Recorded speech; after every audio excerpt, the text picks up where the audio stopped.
Every time you get paid, it's important to know where every dollar is going, meaning you need to create a budget. This is going to be one of the keys to financial freedom. So, if you're trying to start a budget or if you don't know what to include in a budget, this video is for you. So, I'm going to be sharing my June budget as well as items you may want to consider budgeting for the month of June. First, I will show you the Good Notes app, and I'll show you how I use the Budget Mom's Paycheck Tracker to create a rough draft of my monthly budgets. Then I'm going to move over to my own personal tracker that I created myself, and I'll show you how I finalize my budget. If you're interested in any of the products that I talk about, I will link them below. And if this is the type of content that you are interested in learning about, go ahead. What are you waiting for? Subscribe to the channel so that you can be a part of the Edupreneur Diaries community.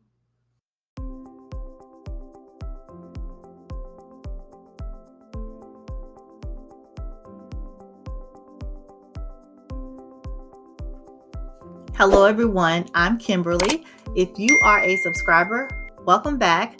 If this is your first time here, I hope that you find this content helpful, and I would love for you all to drop a key emoji in the comments to let me know that you are a newbie to the channel. On this channel, we talk about ways to unlock your financial freedom by incorporating planning, productivity, and personal finance into your daily routine to level up your life so that you can live the life that you deserve. Also, feel free to follow me on Instagram, where I also share additional tips and inspiration around these 3 skills. I'm super excited to announce that I have a new website. It officially launches on July 1st, 2022, but you can go ahead and visit it right now, take a sneak peek, grab a freebie, and sign up for my monthly newsletters. Now, let's get into the content. So let's first talk about some things that you may want to consider budgeting for the month of June. And since I am super excited that I'm able to travel after 2 years of no summer vacation, we're going to put that first on the list. So this month I'm traveling to San Juan, Puerto Rico.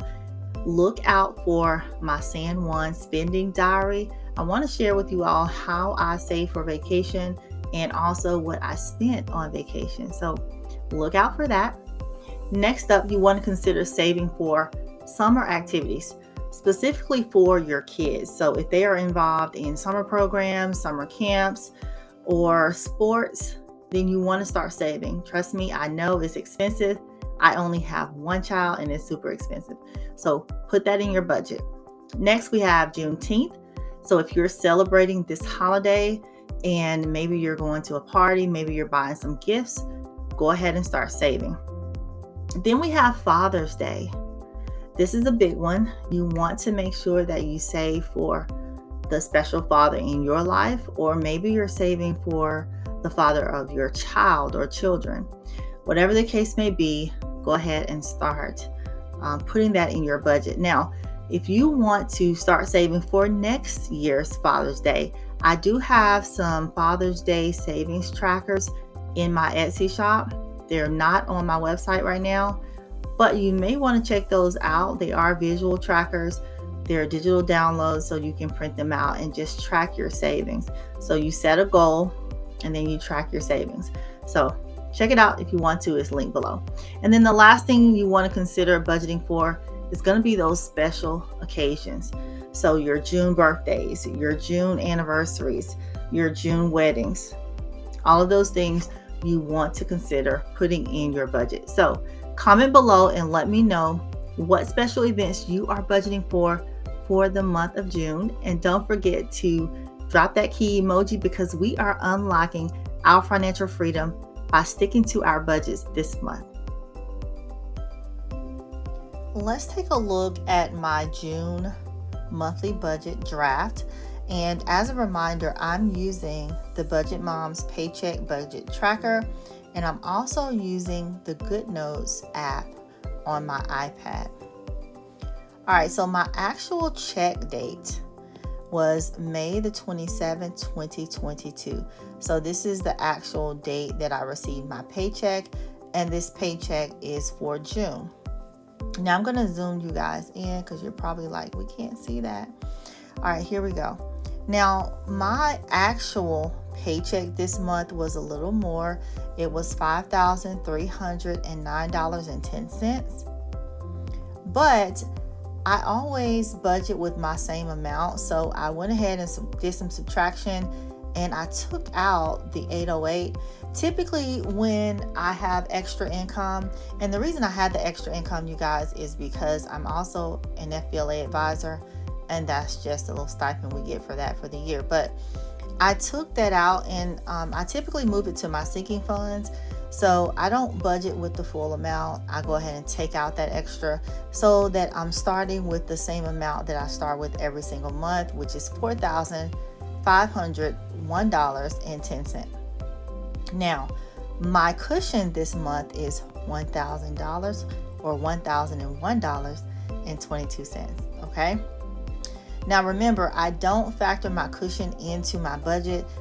I just let it sit there, and then if I need to let something eat that cushion, then I will, and then I replenish the cushion at the end of the month. Okay, that's how that works. So let's talk about the fixed expenses first. There we go. And first up, we have tithes, $450, rent, $995. Remember that went up in February. Spotify, $15.99. UMA, which is my landline phone, $6.59. Progressive, my auto insurance. Now this is a sinking fund that I'm putting $40 each month into because I pay every 6 months. This will go up when I get my new car, which, you guys, they do not have an updated date for me for my new Telluride. I'm still waiting on it. It seems like every time I ask about it, they give me, they add on some months. But anyway, that's going to go up when I get the new car. Let's see, Vivid, my security system, $36.47. Remember, they're taking off $10 a month for a year for me. Netflix, $15.49. Uverse, which is my internet, $60. Now, Fit and Lit, remember, y'all, I took off Planet Fitness. So I went ahead and canceled Planet Fitness because honestly, once I got my Peloton, I stopped going to Planet Fitness. So I found this new gym. It's called Fit and Lit, and I really like it because they offer hip hop dance classes and abs classes and kickboxing. And what's the other one? Oh, heels, you guys. So there's a heels class where you actually learn a routine, then you do it in heels. Yeah. So we're going to try that out. $21.59. And it's actually a little bit cheaper than my Planet Fitness membership. So I did have some, I think like $3 that I moved over. I'll tell you why I moved that to in a minute. Peloton, $39. My son's cell phone, $44.52. He's with Straight Talk. And now we are into the variable expenses. I budget $60 for water. I budget $45 for my gas 1 and my gas 2. Now, in summer, I spend more on gas because I'm off. Remember, I'm a teacher. So if that happens, what I typically will do, let's say I need a third tank of gas, then I will probably use my car maintenance sinking fund to fill my car up with that third tank of gas. Typically, something like that. Groceries, number 1, and groceries, number 2. Now, groceries are probably going to be a little bit more in the summer as well. If that happens, then I'm probably pulling from a sinking fund if I need to. All right. Electricity. So I moved the extra money from Planet Fitness, the difference between Fit and Lit and Planet Fitness. I moved that to electricity. So the budget for electricity is $131.45. That alters, it's going to be a little bit more in the summertime. So we'll see what that ends up being. And then I budget $45 for either a manicure or a pedicure. Now, if I need more than one thing per month, which I typically do, then again, I may pull from, one of my sinking funds. Barbershop. So my son gets a haircut twice a month, at least twice a month. It's $20 each time. So I'm budgeting $40. Okay, let's go up to sinking funds and savings. So combined, that's $1,100. And remember, I'm going to break this down when I show you guys my tracker in just a second. All right, so let's talk about debt. My only debt is student loans. It's currently on pause right now, but if it was not on pause, I would be paying $300. Since it is, then this goes to my car fund. Remember, I'm saving for that Telluride, which I've reached my $30,000 goal. That was my original goal, you all. But I ended up going in and building a car that was $52,000. So I'm still saving for that. All right, moving on down, investments. That's going to be a total of $810. All right, that's going to go into different investment accounts. So there we have a zero-based budget. All right, perfect. So now let's take a look at my budget that I created, and let's finalize everything and break down some of these categories. Let's zoom in. Here we go. And you can see at the top, the net income is going to be the same as before, $45,0110, and then you can also see my cushion there as well. Moving on down to section 1, you're going to see the same information here for fixed expenses. And I still forgot to call Peloton to see about this subscription. To me, it's so high. So I was going to try to see what they can do, if they can give me a discount for a year, the same way that Vivid did or something like that. You guys, if you have a Peloton, let me know what we can do about this subscription. To me, it's a little high. All right, you can see the total for my fixed expenses, $1,724.65. Moving on down to section 2, my variable expenses, you'll see the same information as we stated before. And then you'll see that total $526.45. We're going to go up to section 3. This is the debt section. You'll see the same debts. Now, I do have 4 credit cards. I don't carry a balance, so that's why you see the 0 there. So my total debt is $300 for the month. Remember, this is going towards my car while the student loans are on pause. Section 4 is my cash envelopes. I only have the one for my son's barbershop. $40 is the cash total. Moving down to section 5. Here's where I do all of my savings and sinking funds.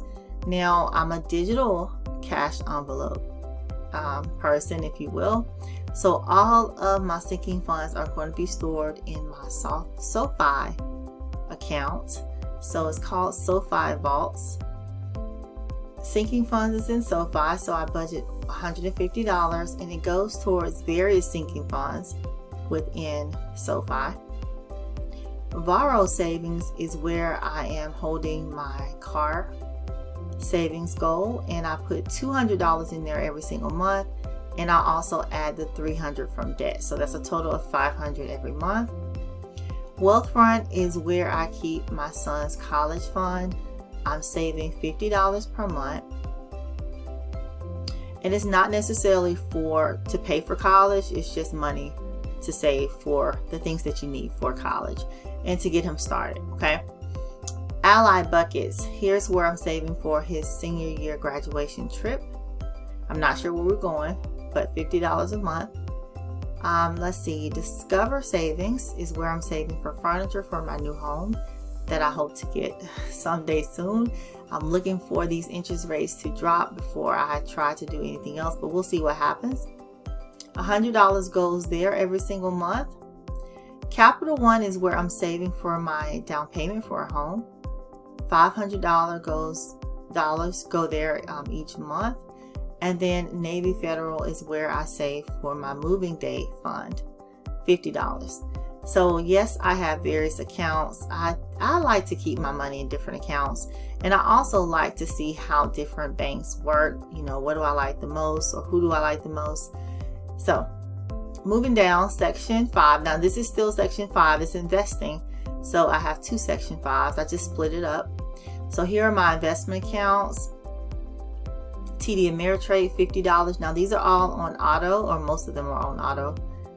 Vanguard, $10. M1 Finance, $50. Fidelity Brokerage, $50. Fidelity Roth IRA, $500 a month. HSA, $50 a month. And then my son, 2 accounts here, Roth and Custodial, $50 for each. He does work for me in my home-based business. And then we have Robinhood and Webull and TradeStation, which there's 0 here because I tend to invest in those whenever I have extra money. Okay, so you'll see the total there for investing and saving, $1,910, and that's a combination of both of these. Okay, now I do have a section 6. Remember, these are for my debits.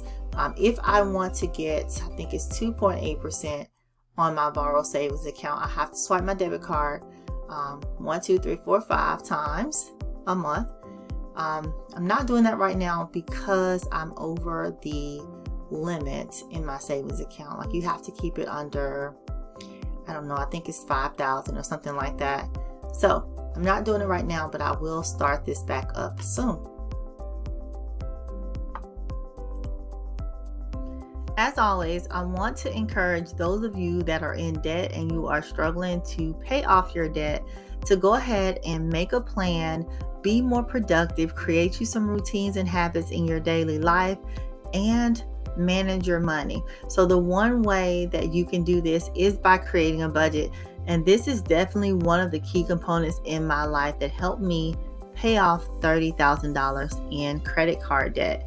So comment below, I'm ready, if you are ready to start your budget today, or maybe you fell off track and you're trying to get started again, whatever the case may be. Also, I am giving you guys another freebie in the comments below. This time it's my bill tracker. So you can list all of your bills for the month, and you're able to check them off every single month, January through December. So it is a yearly bill tracker. All right, it's a freebie. Check it out, link below. Now, if you are one that wants to write about and reflect on your debt journey, don't forget I have my new debt diary available right now on Amazon. As always, if you made it this far in the video, don't forget to drop that key emoji and give me details about what you are budgeting for the month of June. Like this video, subscribe to the channel, and hit the notification bell so that you know every time Edupreneur Diaries posts a new video. Thanks for watching.